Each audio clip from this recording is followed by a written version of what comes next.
कलेजा निकाल के तोहरा के दे देनी तब तू हमार भैलूना कि शराबे स्पीकर हम जाम तोड़ा नहीं करते पारो जी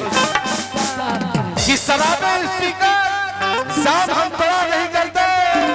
और किसी का हाथ पकड़ते हैं तो छोड़ा नहीं करते भले भूल जाओ ये दीवाने इनकी आदत है हम जिससे प्यार करते हैं तो मुंह मोड़ा नहीं करते तब हमारा ऐसा लड़की से प्यार करबे ना कैला। अच्छा अच्छा ना तो वो खदेर के मरती न हो और मरबो करी ना विक्रम के रास्ते भुला जाई। अच्छा क्या कहती हैं तारो जी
पारो जी,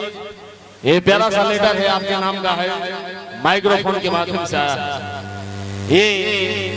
बिझौरा पंचायत के हमारे गार्जियन, गरीबों के मसीहा, नौजवान दिलों की धड़कन, जनता की अदालत पंचायत के मालिक, भावी मुखिया प्रत्याशी आदरणीय मन्नू सिंह, मन्नू भैया जहां भी हैं, हमारे मुखिया जी, मैं पैर छू के प्रणाम करता हूं। मैं बबलू अलाउंसर, जो कि पारो जी के करीब 7-12 साल से आज सेवा करते हुए आज आपका फिर सेवा कर रहा हूं, जो कि भावी मुखिया प्रत्याशी आदरणीय मन्नू सिंह, बिझौरा पंचायत के हमारे मुखिया गार्जियन, गरीबों की आवाज, गरीबों के जनता के मालिक, जो कि हमारे मुखिया जी की तरफ से संदार बहुत सारा पुरस्कार आया है। मैं उनको तहे दिल से अभिनंदन करता हूं, उनका स्वागत करता हूं।